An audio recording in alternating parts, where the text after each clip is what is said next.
Hello, friends, and welcome back to the Theophilus Podcast. My name is Brian Motes, and I'm your host here from week to week. I'm assistant to Peter Leithart, the president of Theophilus Institute. Theophilus Institute teaches men and women to lead cultural renewal by renewing the church. Participants in our programs will gain competence to read the Bible imaginatively, worship God faithfully, and engage the culture intelligently.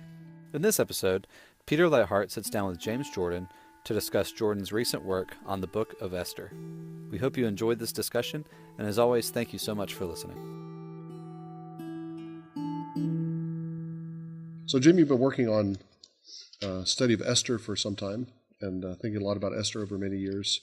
And one of the most interesting things that you said when you taught on it, I guess last year, was that the book is actually tells two different stories. The story that everyone knows from cartoons and movies and the Apocrypha is the dramatic story of Esther and her role in the kingdom in the Persian Empire. But the way you read it, you see the story of Mordecai as equally important. Is it two plots that are equally central to the book, or is it a subordinate plot? But just highlighting the storyline of Mordecai was interesting. One of the things that I think I discovered for myself, I'm sure others have discovered it, is that Esther is the story of King Ahasuerus. It begins, and it took place, and is following on Nehemiah, and it took place in the days of Ahasuerus. That means the great king. That's just a title. So precisely which king it is, we would have to get through looking at the chronological information in the book, and I'm going to set that question aside right now.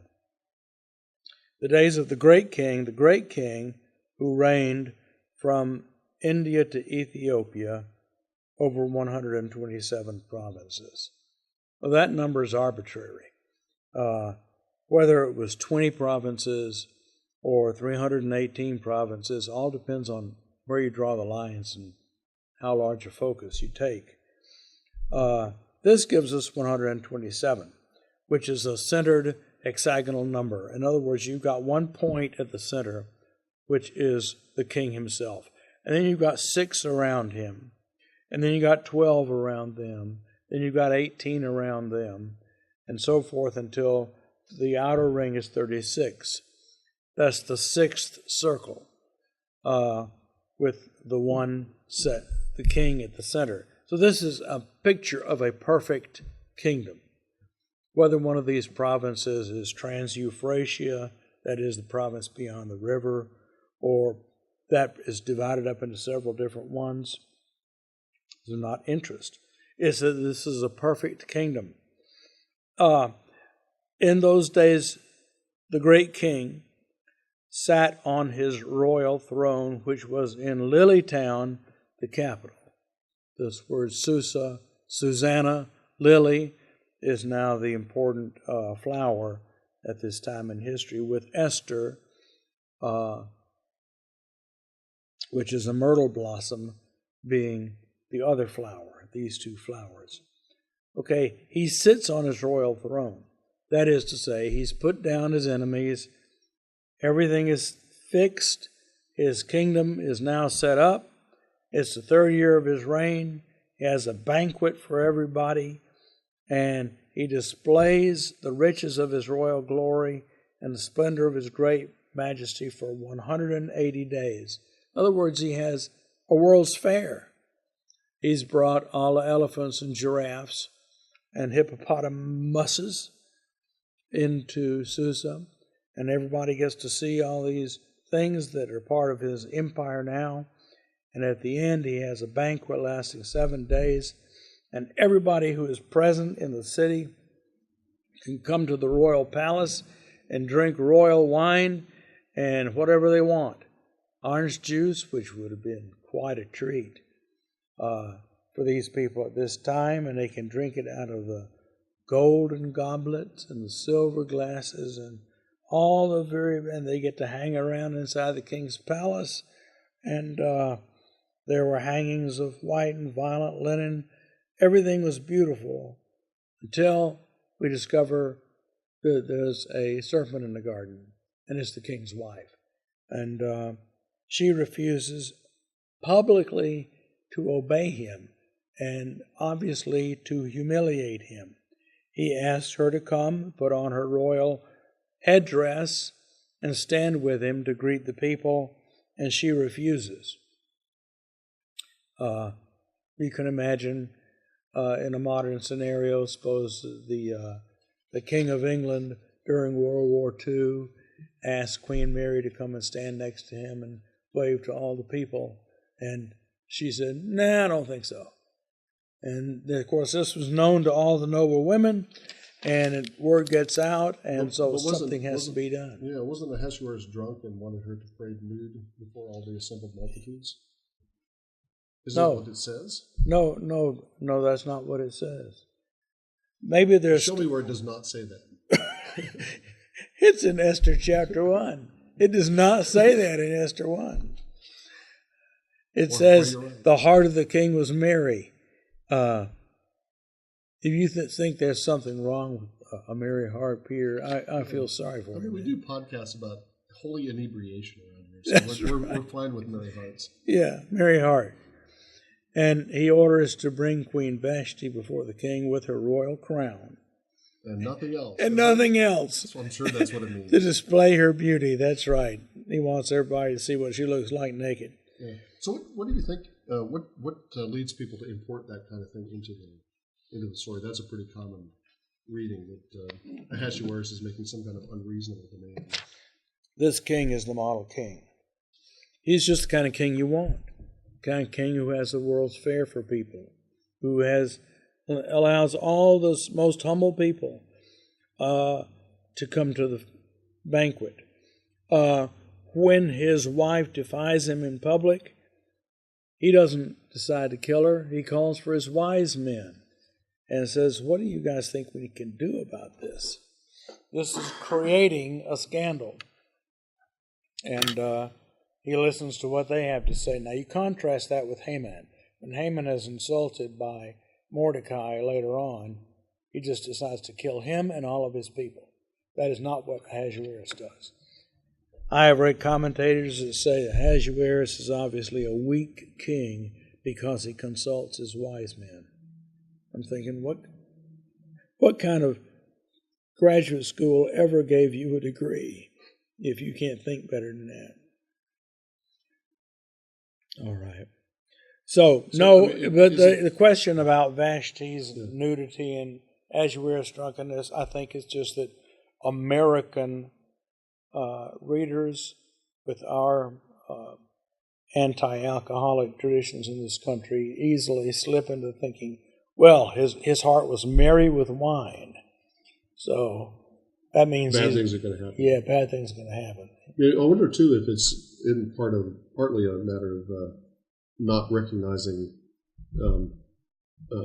non-Israelite virtue in the Old Testament. That there can be a virtuous king who's a Gentile. Yeah. But of course, this period of Israel's history is full of virtuous pagan kings, virtuous Gentile kings. Yeah.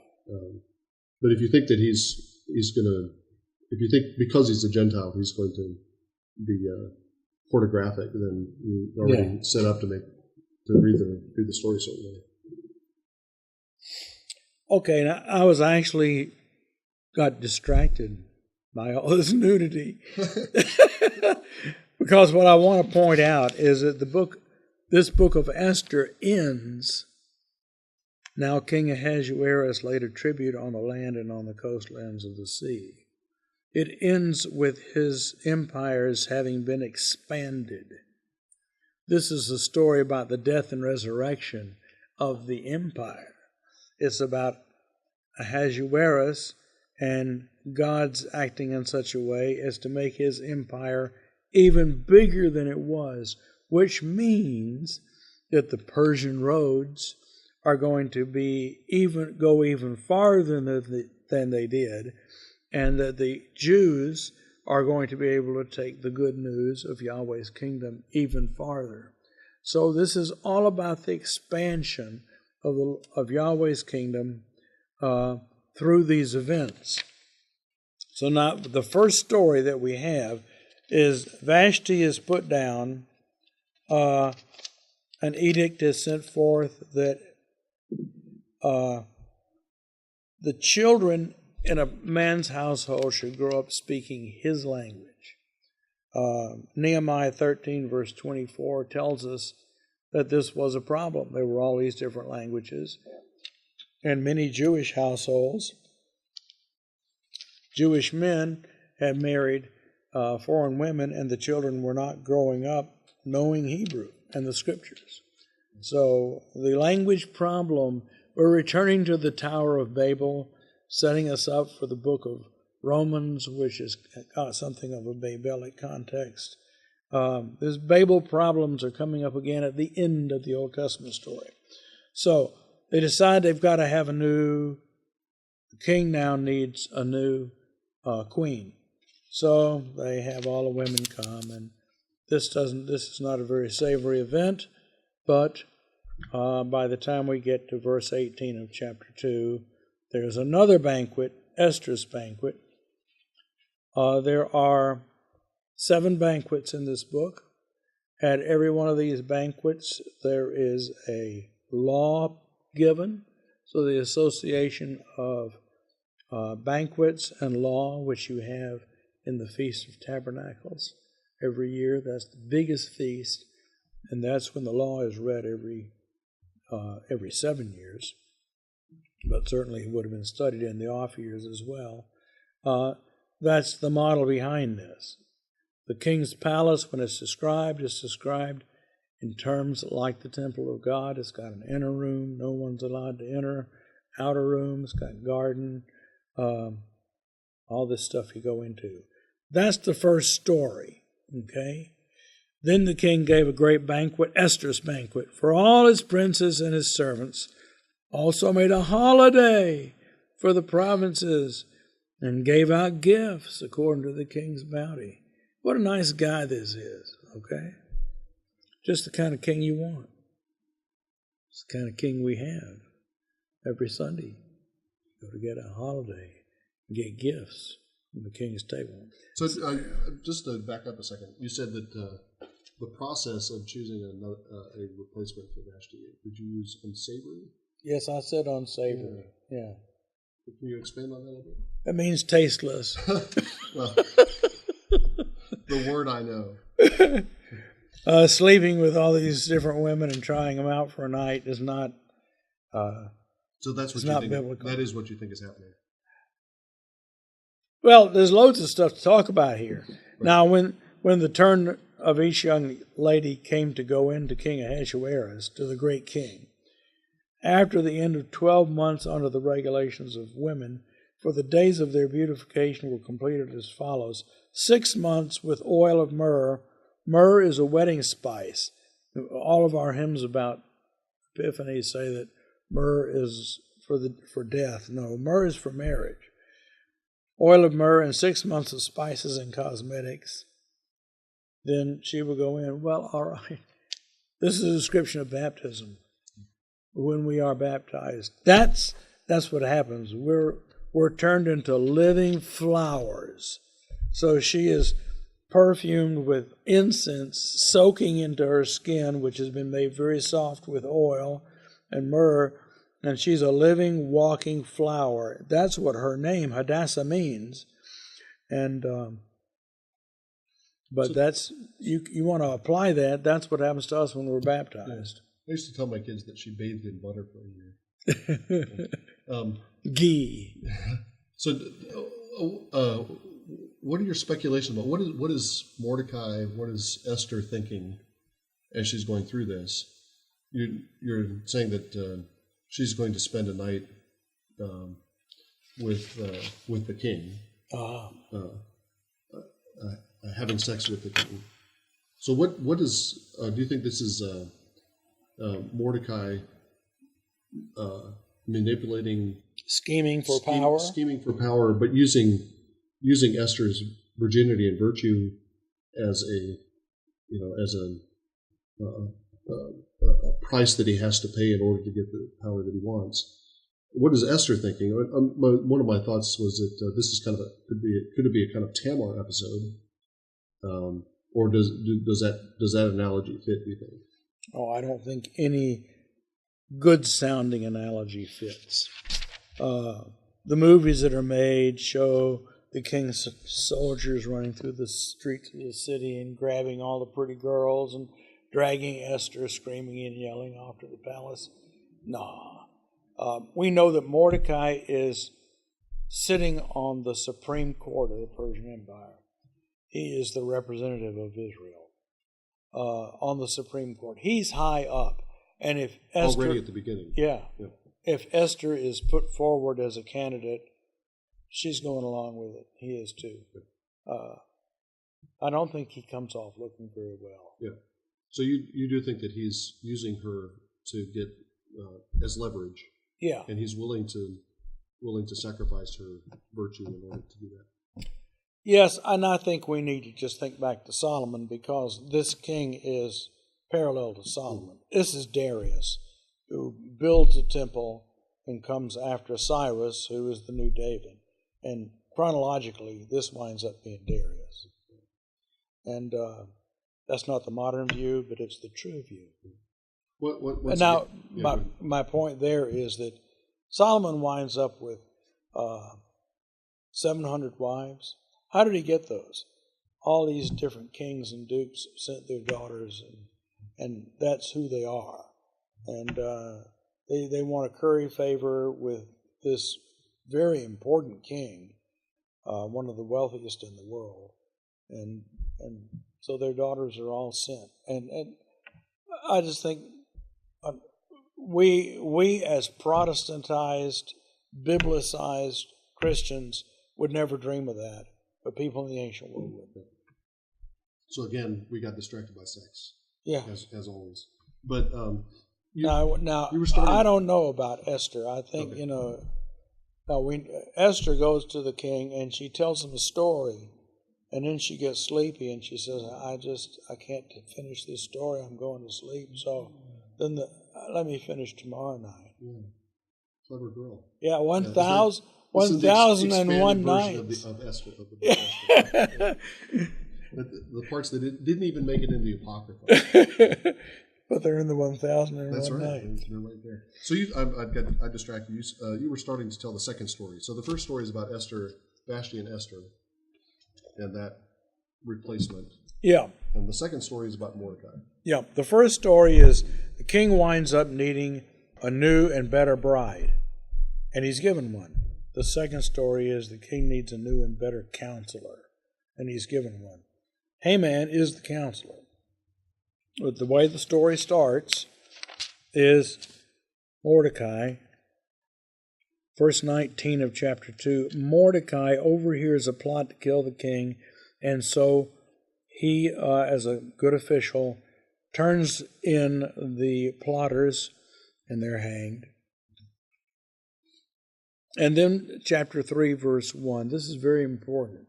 After these events, the great king promoted Mordecai because he had saved his life. No, that's not what happened. He promoted Haman, the son of Hammedatha, the Agagite. And no matter who this man is, that word Agagite is going to at least remind us of the Amalekite king Agag. It also is going to remind us of Gog and Magog, because this is the same word. Just to highlight that, you're saying that the Ezekiel 38:39 is the book of Gog Esther. and Magog is about Esther. Is about Esther, yeah. It's in symbolic language, but it's about a world attack on the Jews.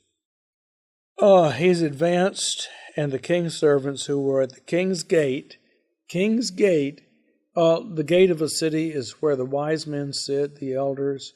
They decided who's going to be allowed to go into the city and who isn't. And so they're the rulers of the city. And the king's gate is that same thing for the entire empire. The king's servants who sat in the king's gate bowed down and paid homage to Haman, for so the king had commanded. But Mordecai neither bowed down nor paid homage. Well, all kinds of reasons have been given for this. But the reason that's given in the text is the king's servants who were at the king's gate said to Mordecai, "Why don't you bow down to Haman?" No, they didn't say that. They said, "Why are you disobeying the king's command? You're just like Vashti." And it came about as they spoke daily to him and he wouldn't listen to them, they told Haman to see whether Mordecai's reason would stand. Haman, he doesn't bow down to you, but he says that he has permission not to because he's a Jew. That Jews don't have to bow down to anybody. Well, does the Bible say that? No. Abraham bowed low before the men of the land when he was negotiating for a burial plot. We see people bowing to other human beings plenty of times in the Bible. Human beings are the images of God. You can bow to the image of God. You can't bow to any image you make. That Just means, to kind of read between the lines, if you highlight 3:1, Ahasuerus has just been delivered by Mordecai from a plot, but instead exalts Haman, and then Mordecai is refusing to bow down to Haman. Yeah. This is personal, isn't it? Yes. Right? Mordecai doesn't want to bow to the guy who has the place that he Thinks he should have had. Right. Yeah. And will have, in fact, Haman will be forced to serve Mordecai before the story is over. But what is the sin of Mordecai? Impatience. Not willing to wait for honor to come to him. So he creates his crisis. And he tells him, look, it's because I'm a Jew. That's why I'm not bowing down. So that's why I don't do this. So Haman looks at the Chronicles and he says, Jews. And there was this Jerusalem, and it was conquered by Nebuchadnezzar. Then it rebelled. So he had to conquer it again. And he dragged off a bunch of people into captivity. And then it rebelled again. So he had to send his army back over there and conquer it again. And it rebelled again, and finally he sent his army back over there and burned the city down. Yeah, that's what these Jews are like, all right. They don't submit. If Haman really did his research, he'd find out that Jeremiah had said, you need to submit to the ruler of the empire. God is putting you there. He has good intentions. So Haman finds out that, yep, these people are rebellious. So he goes to the king and says, there's a group of people in your nation who don't obey. They've always been rebellious. Nebuchadnezzar found that out, and I think we should just get rid of them. And the king says, of course the king is sitting there getting drunk again. He says, kill them all. No, not really. If you look at this, Haman does not say who these people are. If he'd said they were Jewish, then this is a king that's favorable to the Jews. He's building the temple. But he's not told that. Nor does he say how many people there are.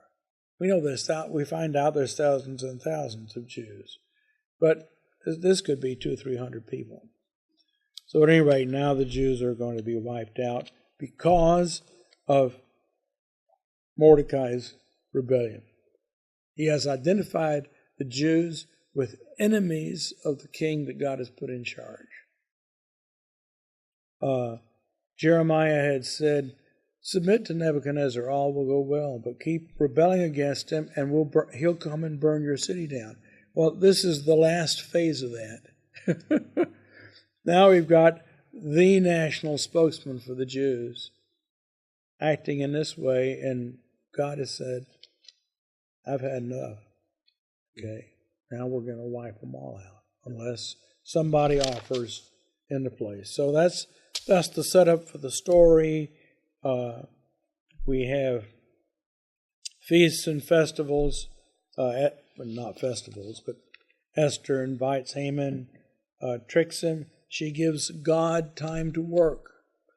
She has a first meal with Haman and the king, and everything is nice, and she says, I want to have another one tomorrow. She's given time for God to work. She's smart. She knows that God works during the night. So we have a Passover-like occasion here where God works during the night to give the king a sleepless night. Haman is asked, what should be done to honor the man the king wants to honor? And he says, oh, well, how about a horse that the king used to ride on and all kinds of other honors? And he says, okay, do that for this guy Mordecai. Well, the king does not know that Mordecai is the person Haman wants to kill. Haman has kept that a secret. So, again, you've got to, reading this story, you have to keep in mind which characters know what and when. So the next day... So your assumption is that if Ahasuerus had known that Mordecai, who's a prominent member of his council, had been a target, then he would not have agreed to it. And if he had known that the Jews were the people that Haman was talking about, he wouldn't have done it. So you have the reversal that happens with Vashti falls, Esther rises, Haman rises, then he falls, and meanwhile Mordecai is going to rise in the end. You have the same kind of structure of the two stories. Yeah.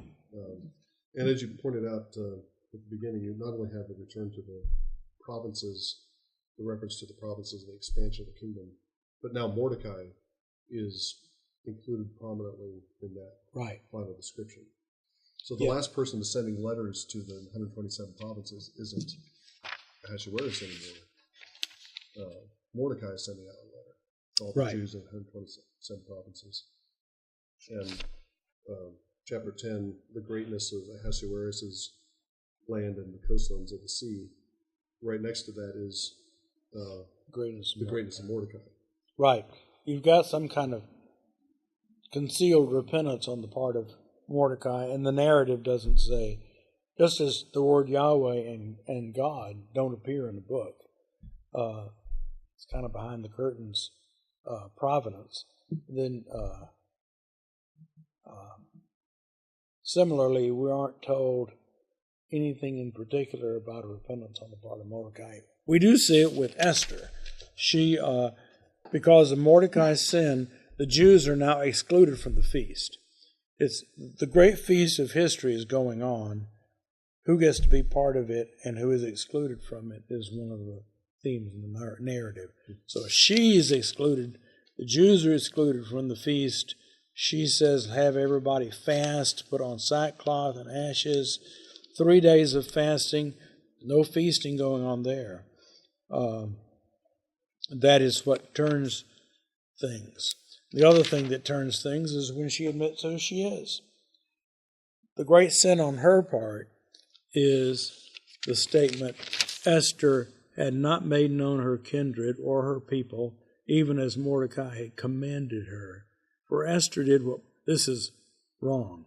What Esther did what Mordecai told her, just as she had done when under his care. She hasn't left her father and cleaved to her husband. If the king and Haman had known she was Jewish, Haman would never have dared try this. All of this happens because Mordecai told her to conceal her identity, and then, of course, he provoked Haman. But Haman would have been impotent to strike against the Jews if she had done what Genesis says to do. Yeah, and the conclusion then is kind of a confirmation of this post-exilic arrangement where you have a Gentile king and the Jews advising the king, Right. protected by the king. So the same kind of scenarios you see all the way through Daniel, what Jeremiah is talking about in Nehemiah, right? And now you have that with Mordecai, elevated into the even higher in the king's council. Yeah. So, But I think that, sort of the takeaway is to view the great king as a type of Christ. That's what people look for, and that's what our traditional readings have obscured. Yeah. He really is a model king, except for liking girls too much. Yeah. Well, he's Solomon. Yeah. Right. And I mean, another takeaway, you have kind of a political import. What saves the day for the Jews is Esther's witness to her identity as a Jew. Right. And the fasting and praying. And then because of that, you have Mordecai elevated. So there's a practical political point that instead of manipulating and scheming in order to gain power, it's the fasting and prayer and witness that lead to Mordecai's exaltation. Yeah. Witness or perish.